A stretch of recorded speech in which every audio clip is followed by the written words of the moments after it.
안녕하십니까. 인천 미추홀교회 박경춘 형제입니다. 항상은 아니죠. 자주 올라오는 자리가 아니니까 성도님들 앞에 떨리는 마음이 있습니다. 그래도 이렇게 어린 형제가 또 그 마음 가운데 깨달은 말씀을 함께 교제하려고 하는구나라고 이렇게 생각해 주시면 좋을 것 같습니다.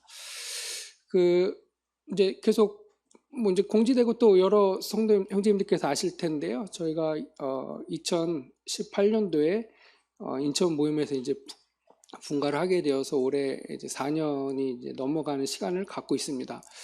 그때 조금 기회가 되어서 또 여러 사역하시는 형제님들 앞에서 그때 이제 제가 분가를 하면서 마음에 담고 있는 그런 말씀 교제를 나눴던 기억이 있습니다.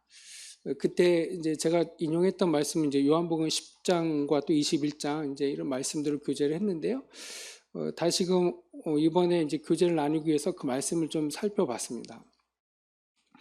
요한복음 21장에서는 이제 베드로가 예수님 부활하신 후에 예수님 찾아오시잖아요. 그때 베드로에게 이렇게 물어보십니다. 이제 내가 다른 사람들보다 나를 더 사랑하느냐라고 물어봤을 때 이제 베드로가 그런 줄 주님이 아십니다라고 대답하고, 근데 이제 예수님은 그때 뭐라고 말씀하시냐면 내 양을 먹이라라고 이렇게 말씀하시는 것을 보게 됩니다. 아마도 예수님께서는 그 베드로가 이제 양을 먹이게 되는, 예수님 이제 하늘로 올라가시면 교회가 세워지고 교회 가운데 지체로 있어야 될 그 이제 양들을 먹일 수 있는 베드로에게 어떤 교훈을 주고 싶으셨던 게 아닌가 이제 이런 생각을 해봤고요. 내가 하나님을 사랑합니다라고 고백했을 때 예수님께서 말씀하시기를 내 양을 먹이라라고 이렇게 하시는 말씀을 보면서 우리가 어떤 양들과 함께 교제하고 우리 안에 있는 양들 혹은 우리 밖으로 나가는 양들을 대하는 우리의 마음은 물론 양들을 사랑하는 마음이 있어야 되겠지만 그 이전에 주님은 우리에게 나를 먼저 사랑하는지에 대해서 알고 싶지 않으셨을까라는 생각을 해보게 됩니다. 그래서 우리가 사역을 하든 말씀 교제를 하든 무엇을 하든지 하나님과 나와의 관계가 먼저 잘 정립되는 것이 필요하다는 생각을 해보게 됩니다. 이 관계가 잘 정립되지 않은 상태에서 양들을 돌보게 되면 우리가 조금은 보이는 곳 혹은 외식하는 곳에 마음이 조금 뺏기지 않을까라는 두려운 마음을 이제 갖게 되었던 것이죠. 저희가 이제 존 크레 형제님 책자 가지고 분방 공부를 하고 있는데 오늘 7가 공부를 했는데 7가에 이런 내용이 있습니다. 주님 우리에게 주신 여러 가지 어떤 율법과 율례들, 어떤 계명들을 살펴보면 다 보이는 것이지만 한 가지 보이지 않는 것은 하나님과 우리의 관계에 대해서 명령하고 계신 것을 볼 수 있다라고 하고 있습니다. 무슨 말씀이냐면 외형적으로 보이는 것은 내가 하나님을 두려워하지 않아도 사람을 두려워하거나 혹은 그것을 지켜보는 누군가가 두렵기 때문에 신앙생활을 할 수 있다. 그러나 사람이 보지 못하는 내 마음, 하나님만이 볼 수 있는 이 내 마음이 먼저 하나님과 잘 서 있지 아니하면 그 마음을 다스리지 못함으로 인해서 우리는 얼마든지 범죄를 저지를 수 있다라는 이제 그런 교제를 해주셨습니다. 굉장히 교훈이 되는 말씀인 것 같습니다. 율법은 보이는 것을 정죄한다고 한다면 오늘날 신약을 살고 있는 우리에게 있어서 정말 중요한 우리의 죄라고 한다면 하나님과 나와의 이 보이지 않는 관계를 어떻게 잘 설정해 나가느냐가 어떻게 보면 우리가 양을 돌보는 데 있어서의 사역의 가장 큰 중심축이 되지 않을까 이제 이런 생각을 해보게 되었습니다. 요한복음 10장에도 보면 이제 선한 목자라고 이렇게 말씀을 하고 계신데요. 선한 목자는 양들을 위해서 이제 목숨을 버린다라고 이렇게 얘기하고 있습니다. 지금도 중동 지역이나 이런 파키스탄 이런 데서는 아마 그 가정들이 양이 많지 않기 때문에 마을 공동체에서 이제 양들을 모아서 양들을 같이 돌볼 수 있는 그 목자를 이렇게 선정을 한다고 하더라고요. 그러면 뭐 대여섯 명이 이제 청년들이 지원을 해서 이제 거기서 제일 우리 양들을 다른 양들을 돌볼 수 있는 그 이제 목자를 테스트를 해서 이제 선정을 한다고 하는데요. 그 목자들이 이제 얘기를 하겠죠. 임금을 받아야 되니까 저는 어디에 푸른 초원이 있는지 잘 압니다라고 이제 얘기하고 또 저는 어디에 늑대들이 있는지 잘 압니다. 뭐 이제 이런 식으로 이제 인터뷰를 한 것 같아요. 근데 최종적으로 어떤 목자가 선정이 됐냐면 우통을 벗고 많은 상처를 가지고 있었던 목자가 선정이 되었다고 합니다. 왜 그런지 당연히 아시겠죠? 왜냐하면 그 상처들은 늑대와 곰과 양들을 보호하기 위해서 싸웠던 그 목자의 흔적이기 때문에 이제 그러한 몸에 상처가 많았던, 실제로 양을 돌보기 위해서 야수들과 싸웠던 그런 목자를 선정을 해서 양들을 맡기는 그런 풍습이 아직도 남아 있다고 합니다. 교훈하는 바가 있다고 생각하는데요. 요한복음 10장에도 선한 목자는 양들을 위해서 목숨을 버리는 것이다. 우리는 그 말씀의 의미를 좀 더 살펴보면 그런 것 같습니다. 양들은 좋은 양도 있고 나쁜 양도 있겠죠. 말을 잘 듣는 양도 있고 말을 듣지 않고 말썽을 부리는 양도 있을 것입니다. 문을 닫아놔도 항상 나가는 양이 있는가 하면 문이 열려 있어도 나가지 않고 우리 안에 있는 양도 있을 것입니다. 인간적인 관점에서 보면 문이 열려 있어도 나가지 않고 우리 안에 있는 말을 잘 듣는 양이 우리가 좀 더 귀엽고 애정이 가고 사랑스러울 것입니다. 그런데 아무리 좋은 꼴을 먹이고 좋은 얘기를 해줘도 항상 바깥으로 나가려고 하는 양은 뭘 해도 미울 수 있습니다. 제가 이제 저라고 표현해서 죄송합니다. 우리 미추홀 모임 이제 4년 시간이 지나면서 여러 가지 일들을 보게 됩니다. 물론 우리 형제님들도 많은 모임의 숱한 일들을 이제 경험하시게 되셨을 텐데요. 어느 한 가정이 올해 한 중반쯤에 모임에 나오지 않겠다라고 이제 선언하시고 뭐 이제 이런 일도 일어나게 되더라고요. 그래서 그 형제님을 찾아가기도 하고 또 전화로 여러 가지 문자도 드리고 해서 했었는데 이제 마지막 문자를 받게 되었는데 이제 그 형제님 가정이 저에게 주셨던 문자는 이런 내용이었습니다. 형제님과 저가 이제 분가를 하기로 한 뜻은 같았으나 하나님을 섬기는 길은 다른 것 같습니다. 이제 그러고 이렇게 문자를 보내주셨습니다. 그래서 그럼 형제님의 분별을 존중합니다라고 이렇게 해서 저도 회신드리고 그대로 이제 연락이 끊기게 되었는데요. 그런 일을 통해서 사실 좀 속상한 마음들이 있었고, 왜 그럴까?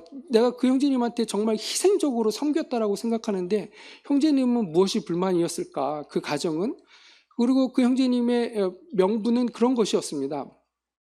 말씀이 맨날 똑같은 말씀이고 문제 이런 말씀들을 하시다 명분을 이렇게 좀 만드셨는데 이 말씀들을 묵상하고 또 이제 경인 집회를 준비하면서 제가 세상 깨닫게 되는 것은 내게 사랑이 없었구나라는 사실을 깨닫게 되었습니다. 그러니까 그 형제님을 더 섬기지 못했구나라는 사실을 깨닫게 되는 것이죠. 여기 요한복음 10장에도 계속 보면 이제 선한 목자는 양들을 위해서 목숨을 버리는데 이렇게 말씀하고 계시더라고요. 아버지께서 나를 아시고 내가 아버지를 아는 것 같으니 나는 양을 위하여 목숨을 버리노라. 아버지께서 나를 사랑하시는 것은 내가 다시 목숨을 얻기 위하여 목숨을 버림이라. 우리 주님이 선한 목자 되셔서 양들을 위해서 목숨을 버리시는데 그렇게 할 수 있었던 그 예수님의 고백은 무엇이냐면 아버지께서 나를 사랑하시는 것은 내가 다시 목숨을 얻기 위하여 목숨을 버린다는 사실을 예수님이 알고 있으셨던 것 같습니다. 쉽게 말씀을 드리면 아브라함이 그 아들 이삭을 드릴 때 드릴 수 있었던 것은 히브리서의 고백과 같이 그를 다시 살리실 줄을 알았다라는 이 고백을 아브라함이 가지고 있었기 때문에 우리가 선한 목자로서 양을 돌보는 것도 내가 기꺼이 목숨을 버릴 수 있는 것은 아버지께서 그 버리려고 하는 그 마음을 사랑하시고 또 내가 너를 살릴 수 있다라는 그 확신을 갖고 있는 것을 하나님이 기쁘게 여기시고 그 마음을 우리에게 선하다라고 말씀하는 것이 아닌가 이런 생각을 해보게 되었습니다. 제가 좋아하는 말씀 중에 하나는 이제 빌립보서 말씀인데요. 그리스도의 골로새서 말씀이죠. 육체에 그리스도의 남은 고난을 교회를 위하여 내 육체에 이제 채우노라라는 말씀이 있는데 저는 예전에는 그 말씀의 깊이를 잘 몰랐는데요. 계속 읽다 보니까 그리스도의 고난이 남아 있어? 라는 생각을 해보게 되었습니다. 왜 그리스도의 고난이 남아 있지? 그리스도께서는 이미 십자가에서 고난 받으시고 우리를 구원하시고 또 부활하셔서 이미 하나님 우편에 계신데 하나님은 이제 우리 주님은 더 이상 고난 받으실 것이 없는데 왜 그리스도의 고난이 남아있다라고 말씀하시지? 그리고 그 그리스도의 남은 고난이 왜 교회를 위한 것이어야 되지? 그리고 교회를 위한 것일 것뿐만 아니라 왜 또 그것을 내 육체에 채워야 되는 것이지? 내 마음에 채우면 되는 것은 아닌가? 라는 그 의문점을 가지고 말씀을 위아래를 좀 다시 상고하고 묵상해 보았습니다. 정말 그렇겠다라는 생각을 해보게 되는 것이죠. 무슨 얘기냐면요. 그 파키스탄의 목동이 정말 양을 돌보기 위해서 그 짐승들과 싸웠던 것처럼 우리는 주님을 섬기는 데 있어서 이 육체의 그 흔적이 남게 되는 것을 보게 됩니다. 싸워서 막 흉터를 입으라는 그런 것이 아니고요.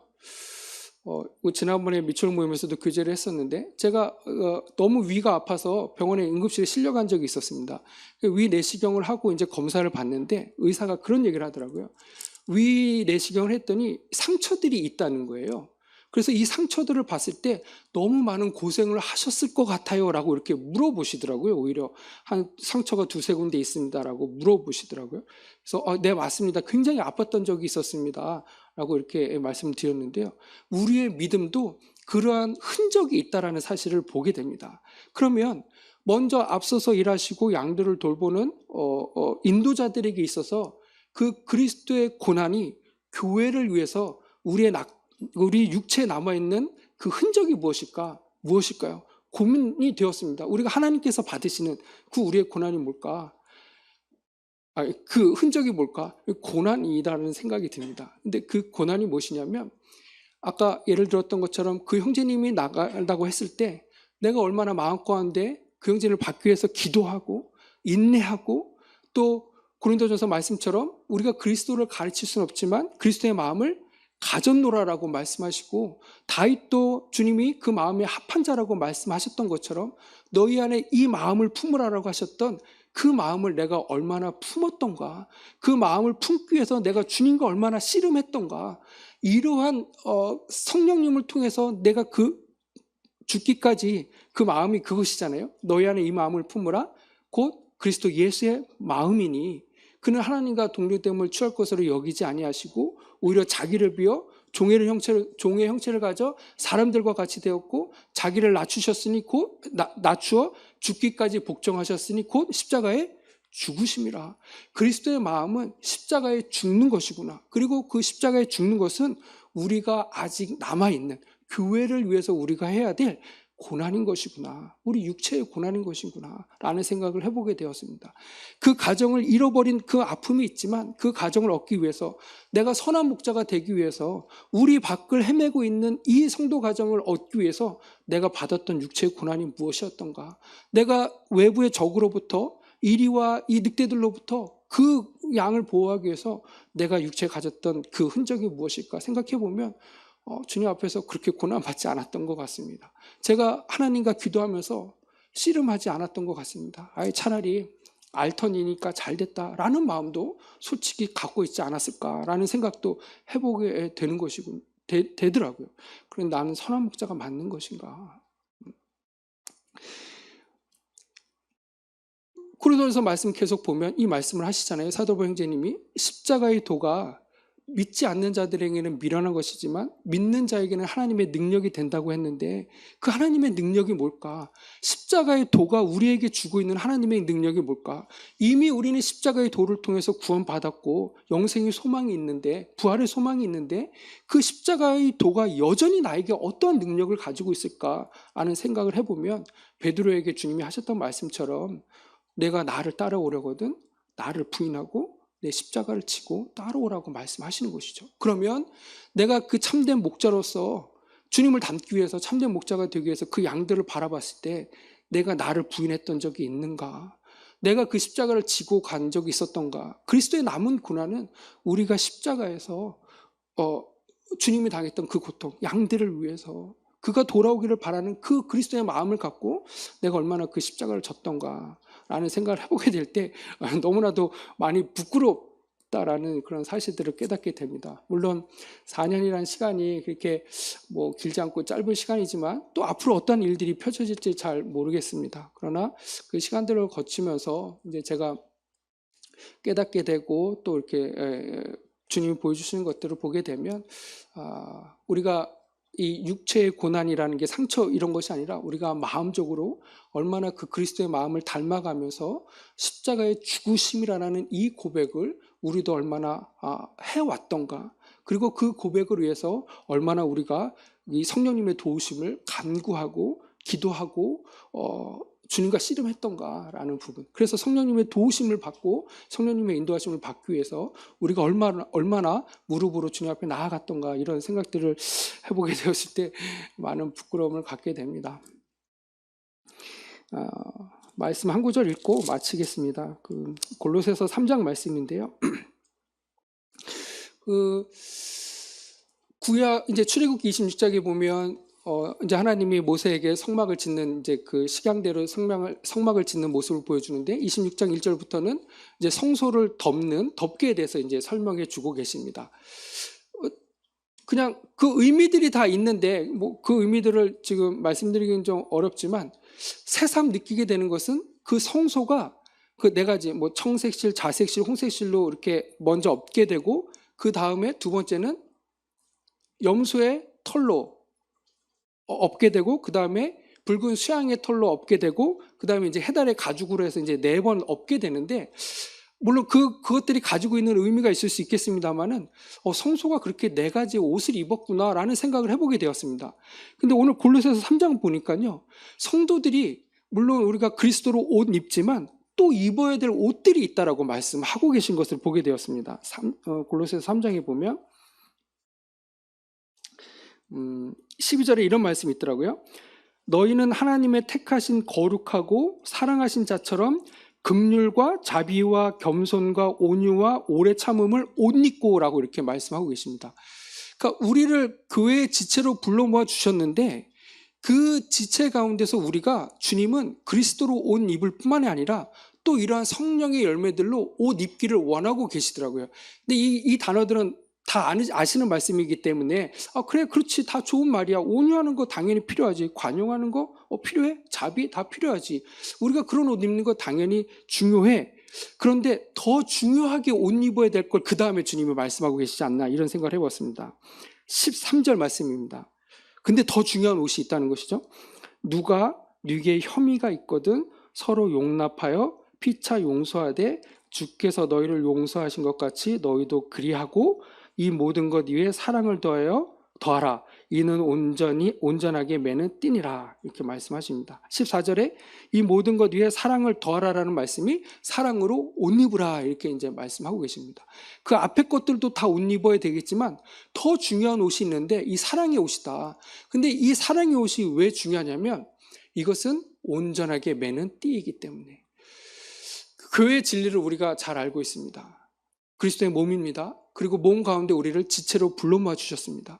그리고 그 지체가 마치 성막이 삼겹줄로 혹은 그 끈으로 혹은 그 막대기로 튼튼하게 연결되어 있는 것처럼 이 교회가 정말 온전히 서가고 띠가 흔들리지 않기 하기 위해서는 그 모든 것 위에 우리가 사랑을 더하는 것이 필요하다라는 생각을 해봅니다. 그런데 이 사랑은 어떠한 사랑이냐면요, 누구에게 혐의가 있거든이라고 말씀하고 계시더라고요. 우리는 나에게 말 한마디만 잘못해도 용서하기가 어렵잖아요. 하물며 나와 싸웠던 성도들을 용서해라? 이건 너무나도 어려운 일일 것입니다. 그래서 우리는 흔히 명분을 만들어서 내보낼 수도 있지 않을까라는 생각을 해보게 됩니다. 그러나 그것은 주님의 마음이 아니더라. 주님은 십자가에서 달리실 때 우리가 이뻐서 그러셨겠습니까? 그런 거 아니잖아요. 주님은 우리를 그냥 사랑스럽게, 우리가 양이기 때문에 그냥 자기를 낮추시고 우리를 섬기기 위해서 오신 그 주님의 마음을, 그리고 고린도 전서 말씀처럼 우리가 그런 그리스도의 마음을 가졌다라고 말씀하시기 때문에 우리가 그 말씀을 갖고 이 말씀을 다시 묵상해 보면 나에게 잘하는 자든 못하는 자든 혐의가 있든 없든 우리가 사랑하게 될 때 그것이 바로 교회를 온전히 매게 되는 띠가 아닐까. 그래서 그 성도님을 잃은 그 의미는 그 성도님이 부족하거나 말씀이 부족하거나 이것이 아니라 우리가 사랑으로 온전히 매지 못했구나라는 사실을 세상 깨닫게 되는 것이죠. 그래서 우리가 그러한 사랑으로 주님을 섬겼으면 좋겠다라는 생각을 해봅니다. 성도님 다 좋아하시는 말씀이잖아요. 찬송가도 있고 고린도전서 13장 내가 천사의 말을 할지라도 사랑이 없으면 아무것도 아니다. 이거는 정말 놀라운 하나님의 말씀이 아닌가, 이런 생각을 해보게 됩니다. 우리가 정말 천사와 같은 능력을 행한다 할지라도 사랑이 나타나지 아니하면 주님 보실 때는 아무것도 아니다 라고 하나님의 마음을 우리에게 선포하셨다고 생각합니다. 우리가 혐의가 있거나 잘못하거나 모호한 성도님들 하더라도 우리가 그리스도를 생각함으로 용서할 수 있는 것은 베드로전서 말씀처럼 우리가 애매히 고난을 받아도 그리스도를 생각함으로 참으면 이는 아름답기 때문인 것을 보게 됩니다. 정말 애매히 고난 받을 때가 정말 많이 있더라고요. 4년 동안 정말 억울한 경우가 너무 많더라고요. 하지만 주님 앞에 또 성도님들 앞에 변명할 이유가 없는 것을 보게 됩니다. 왜냐하면 성경은 우리에게 분명한 가르침, 메시지를 주고 있기 때문이죠. 주님을 생각함으로 참아. 이것은 아름다운 것이야. 누가 볼 때? 주님이 보실 때. 그리고 그것이 그 뒤에 다음 구절 말씀을 읽어보면 이렇게 말씀하십니다. 그것이 너희를 부른 목적이야 라고 이렇게 말씀하고 계신 것을 보게 됩니다. 그래서 우리 성도님들 다 주님의 부르심을 받으셨잖아요. 저도 그렇고. 그래서 이제 주님 오실 때까지 또 남은 시간들